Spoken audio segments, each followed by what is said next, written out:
we have two separate teams basically play in one game? Well, sometimes that happens. Football is a crazy sport, and one team made a move, and the other team was not able to adjust to it. And that one move ended up being the difference in the game. Obviously, Garrett Nussmeier played his worst game of his career, right? He had a pretty solid first half. Still wasn't super efficient, right? Like didn't have a high completion percentage. Was 50%. making some throws. He had a 76-yard pass, touchdown pass to Aaron Anderson. That was fun. And you felt like, damn, this is going well. But you could feel it slipping away. You really could. When the missed field goal. Then you threw it. Then he had a bad interception. Just not taking advantage of certain situations that you had to kind of put the nail in the coffin a little bit. And then when the team, and when a team is losing at home and the crowd's kind of out of it, you don't want to give them short fields, right? And so even with the backup quarterback who we couldn't stop, his first 2 or 3 possessions, it felt like he had let's say 2 or 3. His first possession, he had a short field. Then he goes all the way down. Then he has another short field. You can't give a team that's behind, that's ready to, I don't want to say give up, but you have your foot on their throat. Can't give them short fields and give them an opportunity to get the crowd back in the game. But it happens, and we're here to talk about it. We are your therapy. We'll talk it through, and we'll bring some positivity after we talk about the negativity. Okay? Yeah, you gotta look in the mirror. Jerry, what did you see this weekend? Give me your take on what you felt, what you saw, and how you feel about us going forward. It's really hard to watch how it happened because it was I won't say it was very apparent. It looked apparent as if that what was going on in the time when it was happening, but it felt like I'm not sure if we actually prepared for this guy. And then without even listening, Marcel Reed, right? They bring in the backup quarterback. The game completely flipped on his head at that point. So without even listening to any of the post-game pressers or anybody talking about it or anything like that, when you go back and watch the film, it is very apparent that they did not put in a defensive plan that said, if for some reason this guy comes in, like let's just say Wegman gets hurt in the first quarter and the kid's in and they have to put him in. It did not look like they put in a plan. And if you go back and watch the film of it, the film kind of supports it as well. They did not have a plan for Marcel Reed, and you feel bad for the players in that situation because to me, in my mind, that falls on two people. It falls on your defensive coordinator, it falls on your head coach, right? To not put a plan in just in case. And the reason why it's so important is because the game that Marcel Reed plays is so different from the game that Connor Wegman plays, right? So if you have a situation where maybe he comes in and plays and he has to play, you have to be prepared for it. And it was very apparent that they were not. Now, I've also seen 3 starts this year. 3 starts. And he's got 6 touchdowns and no picks in those starts. So it's not like the kid's been complete shit when he's played. He's been competent, at least. Maybe not at the high end of how they wanted to see that offense operate, but he's been out there and he's given them a chance. And he doesn't have any losses on the record either. So that part was, to me, I look back at the other side too, and I see a lot of people talking about the game that Garrett Nussmeier played and how bad it was. It was not a good game by him. It was pretty bad by him. But when you only run the ball for, I think, less than 30 yards, 1, and then 2, combine that with only it being his, 8th start in his career. I'll go back and compare some numbers to somebody else later, but there was a lot of things that kind of all culminated together, and it literally came into just such an egg on your face, flat feeling right there. When you walked away from watching them lose USC, you didn't feel like, boy, it's going to be a long season. I don't know if they got a chance. Right. When you walked away and saw them lose this game, you're like, I don't know how you dropped this opportunity. I don't know how you allowed what transpired to transpire. But it did, and now you're in a situation where it is the season for LSU, the playoffs, or any opportunity to get into the playoffs. You are not. It started now. Yeah, your playoff has started at the beginning of November. Yeah, 4 weeks. Where you're at right now. You have four playoff games in a row. To win a national championship for LSU, and this – you got to get the chance, too. You got to get invited in. But to win a national championship for LSU, you got to win 8 straight ball games. Yeah. That's where you're at. 8 straight. 8 straight ball games. And you know what? That's okay. It would have been better if you had an opportunity to slip up with another one, but you've already done that. You've burned your 2 mulligans with the USC loss, which looks awful now, and this A&M loss, which obviously A&M is a good football team. And you talk about LSU is not prepared for Marcel Reed, and you could say, well, it's apparent because we watch what happens on the field. They obviously had no response for him, and you say, well, maybe the players just weren't ready. Well, no. Greg Penn actually said those words. We just kind of took us off guard. Caught us by surprise. Caught us by surprise, I think is the quotes that he said. And don't take it from us. Take it from him, who said it live in an interview on TV that was recorded and played back for everybody to hear. Almost.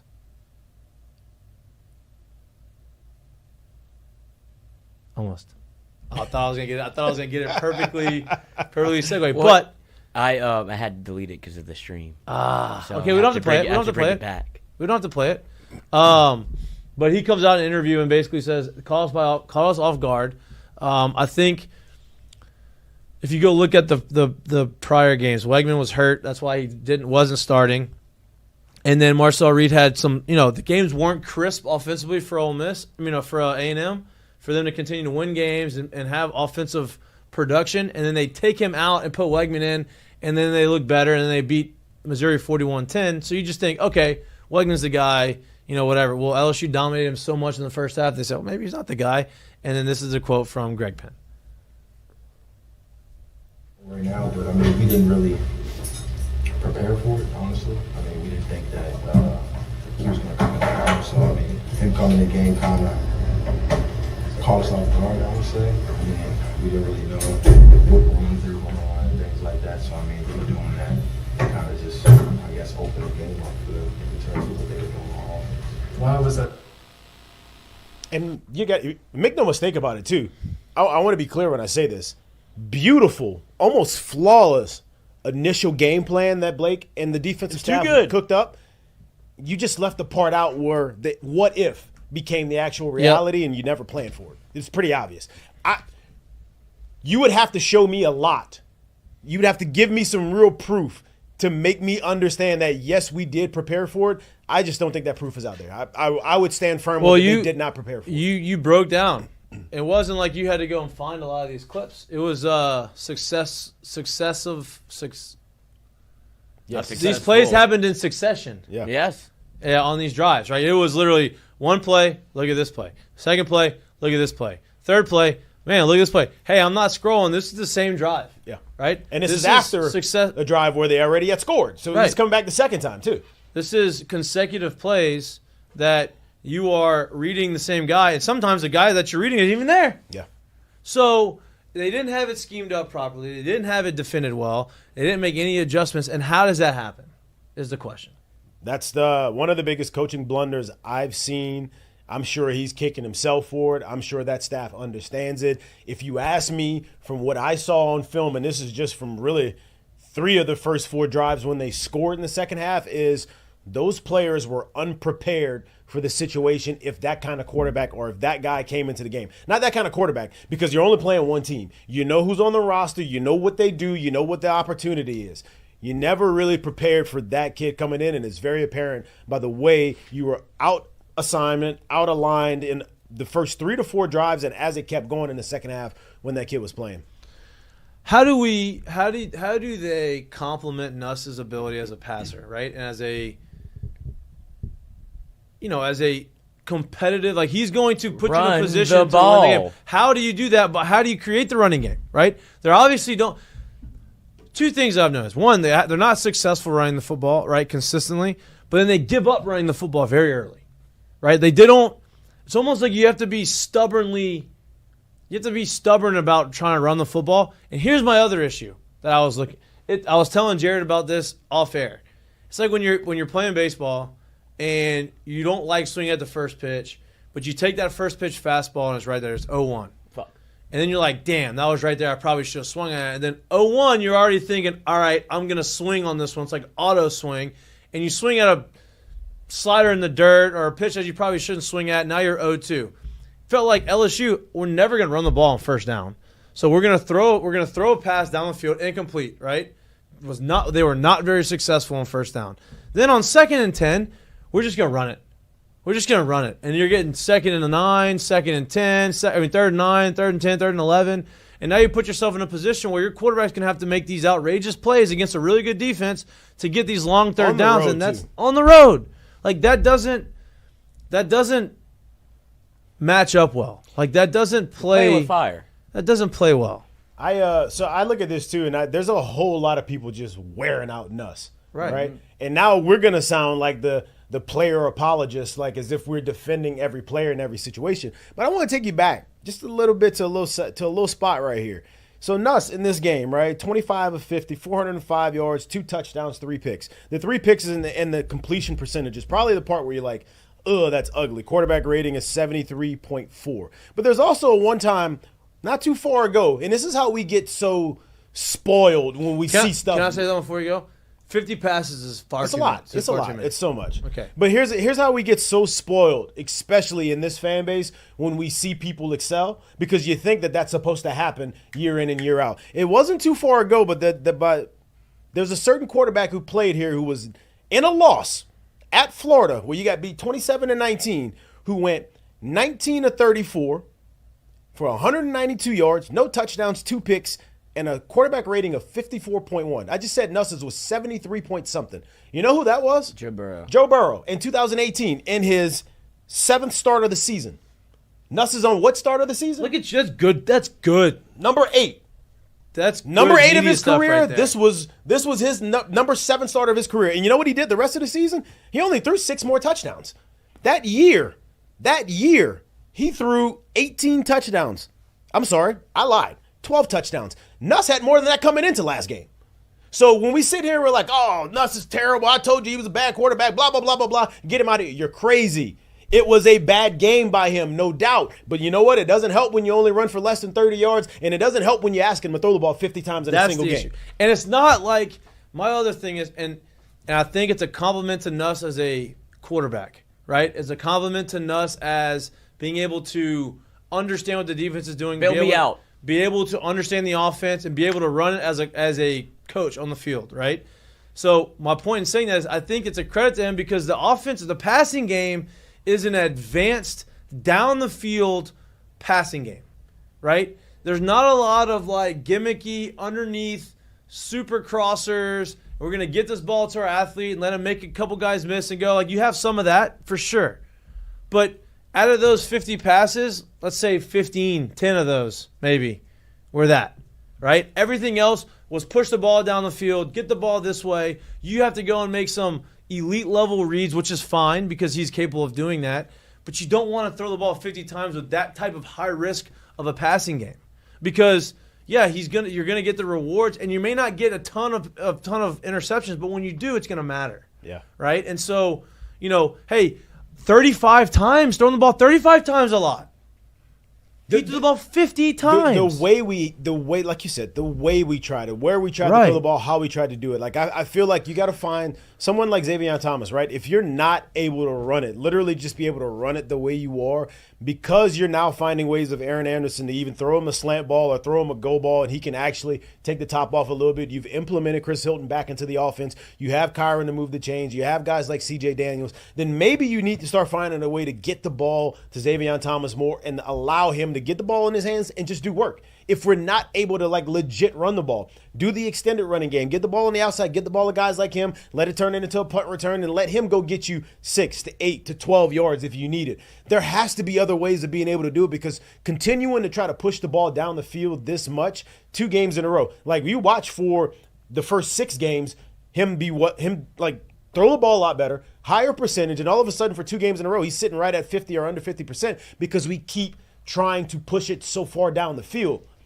You have to be able to use the short intermediate spots better, and I think guys like somebody like Xavier Thomas, you need to be able to utilize them better. I mean, let me go through this real quick. First game of the season, USC, 38 passing attempts. Nichols, 37. South Carolina, 40. UCLA, 44. South Alabama, 39. Ole Miss, 51. Arkansas, 34. A&M, 50. Your 2 greatest games, your 2 good best hardest games of the year, 51 pass attempts and 50 pass attempts. Bail me out. Right? Like, you have got to give him some help. He has got to have some guys being able to run the football and get him some positive yards. And if it's not running the football, we've got to figure out a way to keep the chains going this way. You can't continually ask him to have 3rd and 10s, 3rd and 11s, 3rd and 9s, and be able to convert first downs against these high-level defenses. That's too hard. On any quarterback, not just Nuss.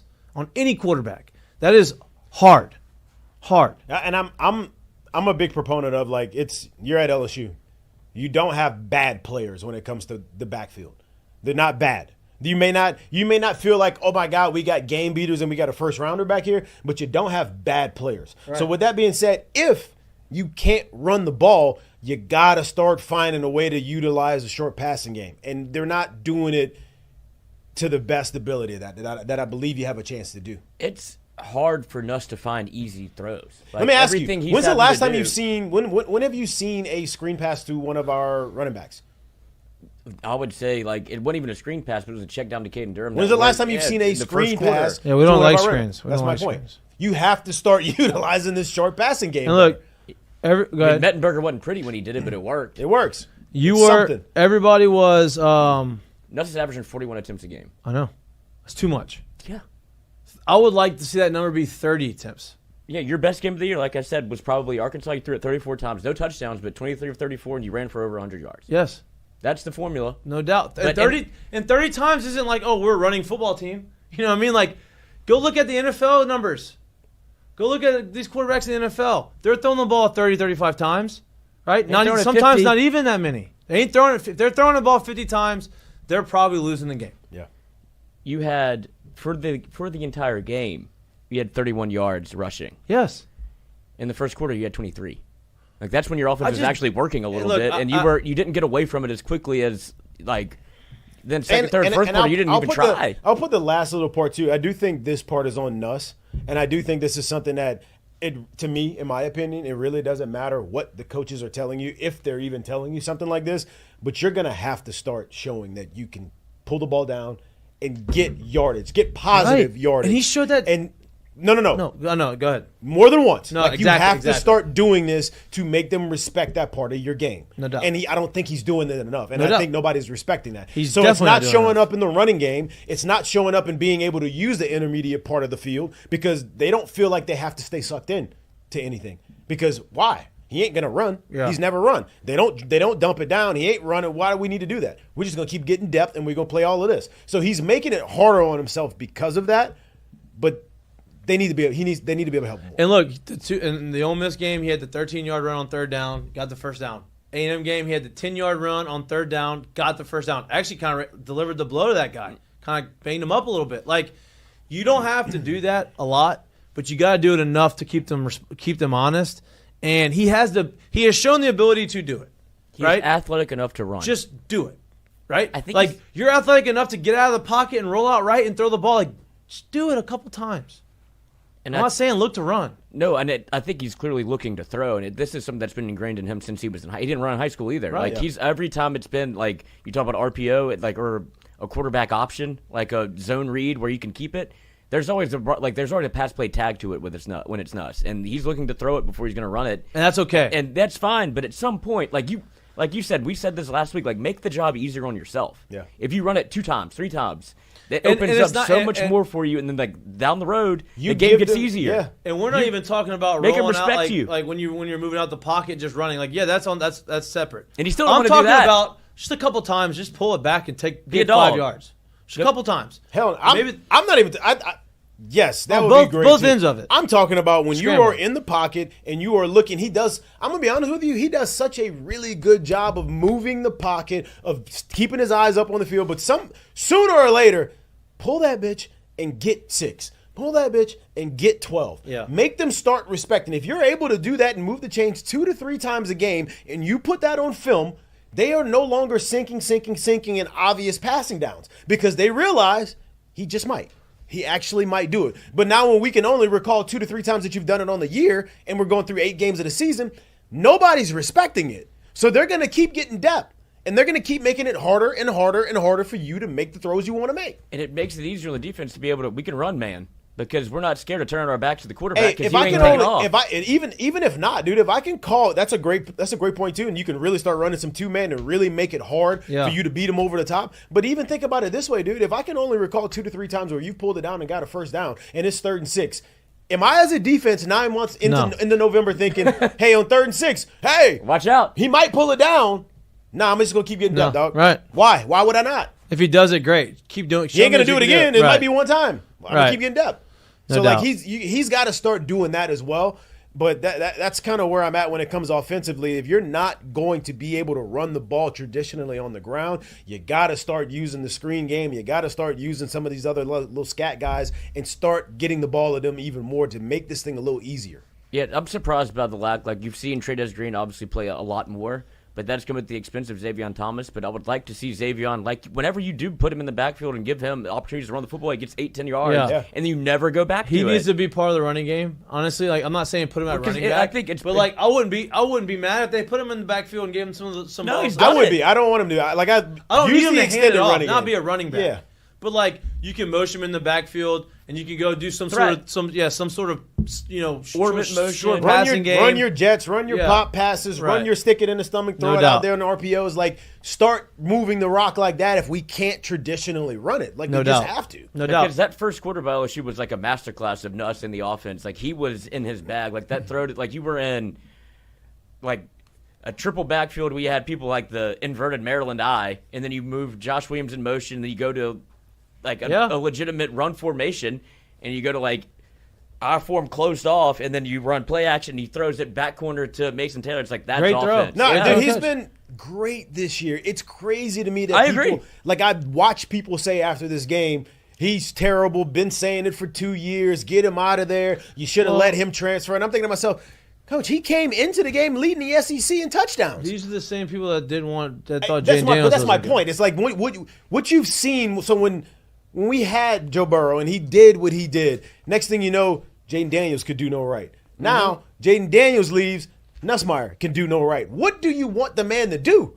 Right. Like he's doing everything he needed to do up until this point. He is probably one of the biggest reasons as to why you were 6-1 or 7-1 in the position that you were in. So to sit here and say that, oh, I've been saying it for 2 years, waiting for that one bad game, and not be able to contextualize that, hey, this is his 8th start of his career, and in a game where he threw for 400 plus and 2 touchdowns, you're saying that I've been saying for 2 years he's been bad. I've been saying that, man, put them other boys in, they got other ones.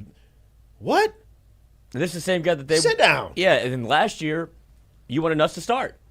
Like last year, Daniels you wanted him too to start. much. Exactly. And so now, like, now you just don't know. That's crazy work to me. That's crazy talk to me. It doesn't make any sense. But we got to start being able to help him out with the run game. Yeah. It's just really that simple. And that's what I would say the reason that probably happened is the Dellinger injury. Whenever you had 2 freshmen next to each other, and Benga and DJ Chester became extremely hard to run the football. No and doubt. Nuss No got, doubt. His foot got stepped on. What was the ankle? Is it like serious? We'll find out when Brian Kelly But speaks to the media. there has been no update. Yeah, it's not great. I mean that does obviously hurt, right? But this running game didn't. And that's what hurt. That's what hurts even all more. year. Yeah, and I'm going to sidebar it again just one more time before we get off of it. I still think they should have won the game if you prepared for the backup. No doubt. Me That's too. Simple. It couldn't have been. Yeah, that's simple. And that can't be the reason you lose. And it was. And here's the deal: like championship teams that win big games, they don't mess up on special teams like the way they messed up on special teams this game. And you can miss a field goal, right? But you can't have a missed field goal. Then the second field goal, the snap almost goes right through the holder's hands, and he doesn't get the ball around enough. And then the third one hits the holder right in the chest. I'm gonna be honest with you. That shouldn't have even hurt you in this game. Like, yeah, but you can't. But you no. You know what I mean, no, you're saying non-points. championship teams. I agree. You gotta make you got to those be able things to get to those spots, but also teams grow during the season. They get better. They cut out mistakes. They start doing things right. Like you don't have a veteran squad that's been in these spots so many different times where you expect that from the start of the year. So you're not wrong at all. But I do think a lot of times teams grow to being a championship type team. They start making better. They start making less mistakes. They start doing better on stuff that they did bad on. So I when it comes to that stuff, yeah, you have a chance to grow to that because I do think you're better. We haven't seen Ramos be that bad all year. We haven't seen the goofy stuff happen in the kicking game all year. So championships teams, they don't do it. But you still should win this game without them. Right, and they become championship teams after games like this. Yeah. Right? Oh, we did this. We figured out. We get better. Now you have to get better, right? Chris Hilton, good to see him back out there. You could tell he was a little rusty. Yeah. He mistimed a couple jumps. He felt like, he wanted to make some plays. He had opportunity. They went at him.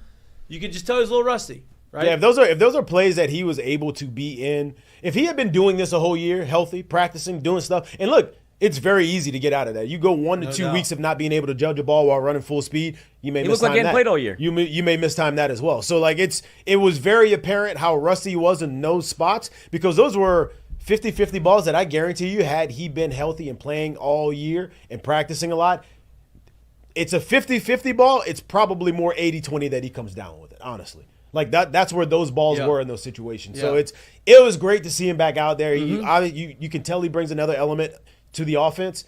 He just needs to be out in the field and playing more and doing more. 5 targets, 2 catches, 36 yards. The other thing that hurts you that kind of may have gone unnoticed is C.J. Daniels gets hurt again, and he comes out the game. And that we said it last week. Chain mover, he did it early in the game. Yeah, 2 targets, 2 catches, 17 yards, 11 yards after catch, and then he gets out the football game, and it just feels like it kind of like you put a lot of what C.J. Daniels does on Chris Hilton. That's not what Chris Hilton does well. Right. And so that's where there's a positive to this. If now you have a bye week. And you get ready you have 2 weeks to get C.J. Daniels healthy, Chris Hilton back and active and kind of in the offense. And I've got no really qualms with Nuss. Like if you're just, zero qualms. Like I trust that quarterback. And you have. I knew the egg game was coming soon. You just would hope it didn't happen in a loss. Right. You were crazy to sit here and think. So I You're don't care way how many too much on years his you. plate I don't care who to not you, expect something I don't bad to care happen what at some household point. you grew up in and who you sat behind. You haven't played. So when you haven't played, you're gonna get out there and mess something up. Sooner or later, without the experience. So I'm not surprised at all that happened. First true big Not road game, surprised, too. yeah, man. I'm not surprised at all. Right? Like, true, like, on the road. South Carolina. Yeah, but, like, top. I wouldn't say first true, but this is like, one of the tougher you're a top places. 10 matchup. This is one of the tougher places to play in the country. Right, Let's just be fair about it and say it. Yeah, that once way. it gets on your head, it was on your head. Yeah, exactly. It was like that place was closing in Yeah, on and them. so, look, South Carolina's a good example, right? Because they're down 17. South Carolina is a true place to play. Yeah. I just think that this is Night This is game. a different. This is one of Yeah. the top 8 places that you could sit here and say when they have it rolling there as a team, and you go in there at night and play against, and they got everybody yelling and doing all the different signs. It's a different place to play. It just is. It's more. It's just more than it is at South Carolina and other. It's just a different place to play. Okay. How do we feel? Get Caden Durham healthy too. Well, this is it. But that's what I think. love the 2 bye weeks in the college football season now. But I think this is why it probably hurts a little bit more if you're an LSU fan, where you could see the end, like the light at the end of the tunnel. Like get through this one, bye week, Yeah, but Bama, and it sets up where you don't even have to win the Bama But game. here's the deal. And now it's like you got all LSU you're all in, LSU has not won at Texas A&M since 2016. which is crazy to me. Right? Like, it is. People don't want to call it a rivalry. It is. Because they don't win here and we don't win there. And they were fighting before the game. And you have all and so it is a hard place to play. It's not a team. When you play at A&M, it's not somewhere you could just chalk it up and say, "Oh, we're gonna win it," no matter how good or bad they are. Right? Similar to what Arkansas used to be for us. And so you haven't won it since 2016. You can't say, "Oh, we just need to get through it." But yes, you saw it. You felt like there was a lot of improvement. I don't think that LSU is turning into a pumpkin and they're not going to be good. I still feel pretty confident.